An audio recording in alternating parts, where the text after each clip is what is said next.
You don't have a dream, or you gonna have a dream come true.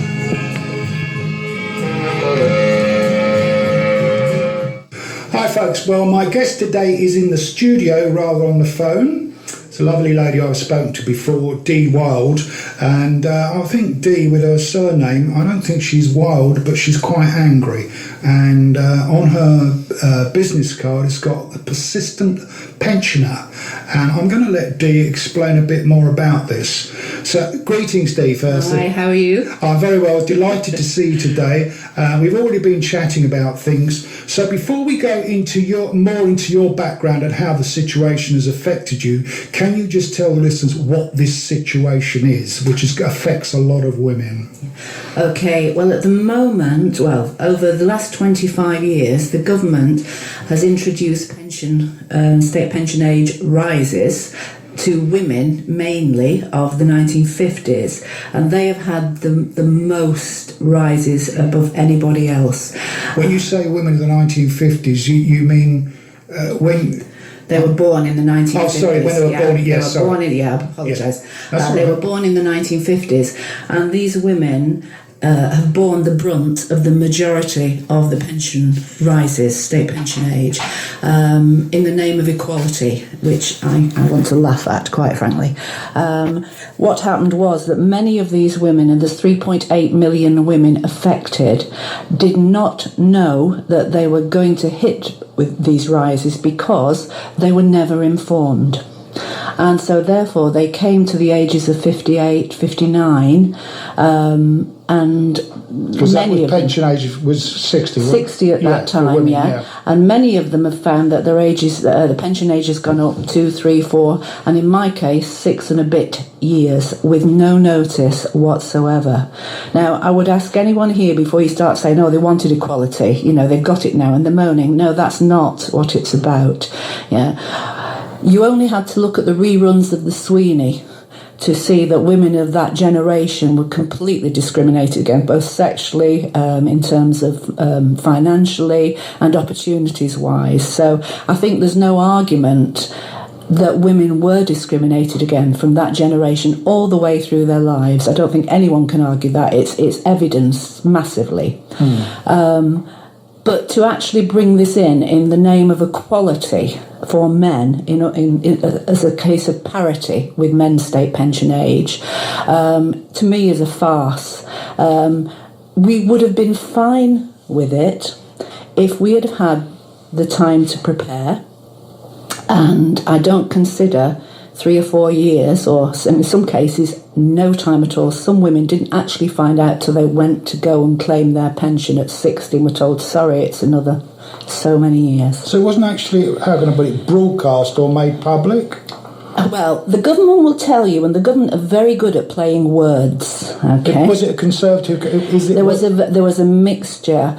There was a mixture of governments, mainly conservative, but some Lib conservative coalitions as well. I think there's some guilt to be laid on everybody here in some ways, but. Initially, it was brought in 25. It was the 1995 Pension Act which brought in these changes. What then happened, and I'll tell you about how they didn't inform us in a second, was they escalated these changes. But unfortunately, the escalation on women's pension age has been so harsh as that some women now have got over 6 years to wait for their pension. Many women, even if they had have known, could not have afforded to put that money away to prepare, because most of us, I was a single parent for 30 years, we were doing the best we could to get our mortgages paid and feed our children, let alone put away for a private pension. If we had been able to, which we weren't offered private pensions in those days, it was very, very hard because most women were working part-time, and but many also, weren't offered them. You were saying about women being discriminated against. Yeah. Back in the days when you were younger and working, women were on smaller wages. Minimum wages, yeah. But you were actually sacked if they thought you were going to go and get married and get pregnant. So in some cases, you couldn't have a mortgage sometimes without a man signing for you. Yeah. Younger generation today, when we talk to them about what we experienced in our 20s and 30s, are astounded because they cannot conceive of an age where women weren't able to stand up for themselves and go and get themselves a house or a flat and not have to ask some man's permission. You know, I mean, it's ludicrous, really, but those are the things that happened in those days. There was a lot of sexual discrimination, and I don't think for a minute anyone can argue that there wasn't, because there was. Yeah, and it still goes on to some extent now. We know it does. Yeah. So how old, if you don't mind, how old are you now? I am a very aging 61, feeling tired by the minute. So, I'm still feisty. So you've got to wait another 4 years? I've got to wait another 5 years. 5 years. Another 5 and a bit years, yeah. So, but what happened in terms of when they brought these pension acts in and the accelerations, they didn't actually send anyone any personal notification that that was going to happen, okay? What they said they did was they consulted various groups and they put advertisements in the newspapers, they put leaflets in the job centre and all this malarkey. So let me just blow that out of the water straight away. These are governments that are experts in marketing, they're experts in propaganda, they're experts in campaigning. There is no way they didn't know how to market 1950s women to make sure that they would find out. All you had to do was put it on your P60, for goodness sake, you know what I mean? Yeah. So in my opinion, it was either one of two things, and it's got to be an either or. It was either complete incompetency, or it was brought in by stealth because they knew there would be an outcry and that we would have more time to fight it. And by bringing it in by stealth, and I mean by the adverts were in the Financial Times, back pages of the Financial Times. Of course, me with 2 kids and not 2 pennies to rub together, couldn't afford a pint of milk, let alone the Financial Times, and would I be interested anyway? Well, you know? Yeah. The letters to the job centres, the leaflets, we have a job centre manageress who's worked in Whitehall who is on video giving evidence that never in all the time that she worked in a job centre did she ever see any evidence of these leaflets, but they said they put them in to be given out upon request. Okay? What you had to do then was know that there was a leaflet to be given to you on request and what that leaflet was about, but nobody bothered to tell you there was a leaflet to be given on request because... So basically, they put a load of leaflets into the job centre, and if you were lucky enough to have someone who had a pile of them there and thought, oh, what's these? Are you like to, you know, someone who was claiming... But most women were working part-time. They weren't claiming job seekers. They were bringing up children in those eras. Yeah, so but it's when you totally said inappropriate. Well, when you said about the job centre, I mean, why necessarily the job centre? I don't understand why. Makes no sense. It doesn't make sense, and this is why I say, why would you choose such obtuse methods to market to a generation of women that you knew that if they did not know, it would decimate their lives? And I will tell you why, because it saved them 32 billion. Nothing to do with equality, yeah? It saved them 32 billion. And a lot of this came in around about the bankers' crisis, so you can probably take a guess as to where a lot of that money went. Yeah. Yeah? Okay. What we're asking for is well, there's various aspects, because there's various groups, but particularly Back to 60, who has just took the government to court, and we've had a setback, and I'll explain the process of that, and it was thrown out of court. It was dismissed. Dismissed. It wasn't thrown out because we didn't have a case. It was dismissed on a point of law that because it was primary legislation, and every man, woman and child needs to worry about this, there was no right for fairness, and there was no right to be informed of a piece of policy that was coming in that would devastate your lives. So they are saying they had no right. We had no right to expect to be told, and we have no right to fairness. And what does that say about this country and the way it's being governed at the moment? Well, to me, what you've just said sounds like a dictatorship. Absolutely, absolutely. So now we are looking at the other piece of the case that he threw it out on. He was saying that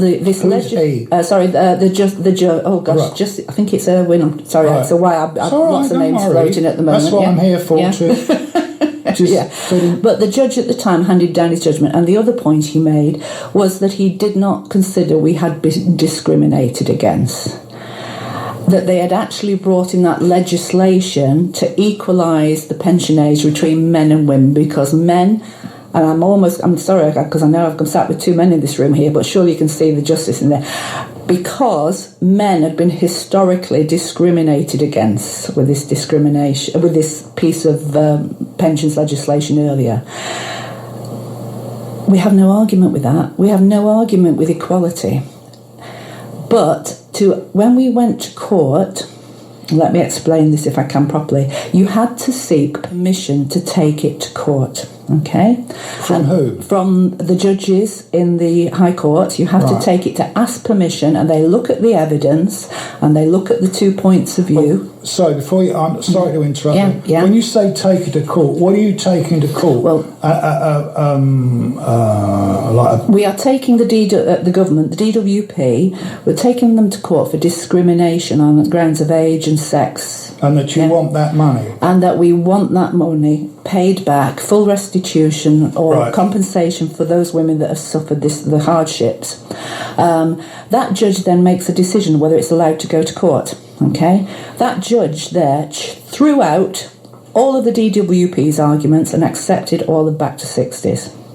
Then 4 months later, and shall I say a male judge, completely reversed the judgment and threw out the other side, citing that there was no discrimination to these women. Now, how can you say that there was no discrimination to women who have been discriminated against all their lives, and by bringing in this extra piece of policy, you were going to actually give them financial hardship, illness, death? 82,500 women have died since this came in a couple of years ago, pensionless. 82,500. And these would all be women under the age of 65? These are all under the age of 65. I bet you lot were really delighted when Theresa May gave the DUP, what was it? No. £1 billion for 12 votes? Oh, and 2 weeks... that was actually very current round about the time of the judicial review, because we fight hard. These women's stories have been smothered down, okay? They've been smothered down. One, because it's a really big amount of money to repay someone that you've taken off them, as far as we're concerned, fraudulently. That's my opinion, and it's a very hard ask to pay that back. But we paid it in. The main thing that I think the government worries about here, and this is the thing that everybody should be concerned about, younger generation a lot, is that from 1986, Maggie Thatcher started to chip away at the National Insurance Fund, okay? And over the years, since 1986, 25 years, 400 billion surplus has been nearly 400 billion. It's been taken out of the National Insurance Fund for whatever, slush fund for whatever. It's going back into the economy, they tell us, okay? If that had been left and invested as it should have been, you, me, everybody would be able to have a decent pension similar to Europe's levels, at the age of 60 onwards. No one needed to go to 67, or as they're now saying, 75. This was austerity of choice. And the UN envoy has said this in his report earlier this year. I'm sorry, but Theresa May said that money doesn't grow on trees. Oh, well. That's what she said. Yeah. And 2 weeks later, she found a money tree. Well, as Mari Black, have you ever heard of Mari Black, the MP? Yeah. Fabulous woman. Yeah, okay. Mari Black says, isn't it strange that we can't find the money for these women who are the backbone of England, that have literally worked hard all their lives, they've done nothing wrong. They're our aunties, our mothers, our grandmothers, yet suddenly we need something for weapons, or we need something to pay someone an incentive, and the hand goes down the back of the sofa, and there you are, £1 billion. Yeah, and that says it all. Well, you mentioned that MP. You mentioned that MP. Have you? I mean, obviously, I presume you have. You been in touch with your own MP? I don't want to get.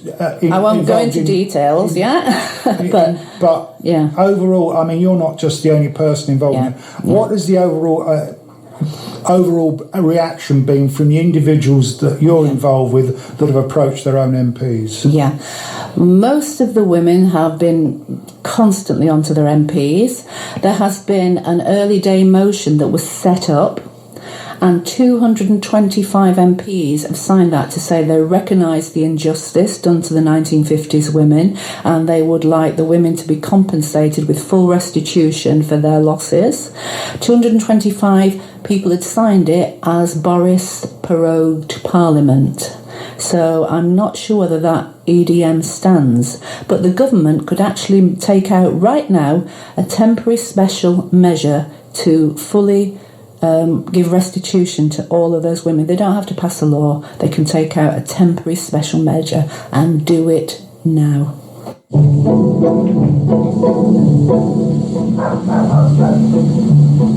Happy talk, keep talk.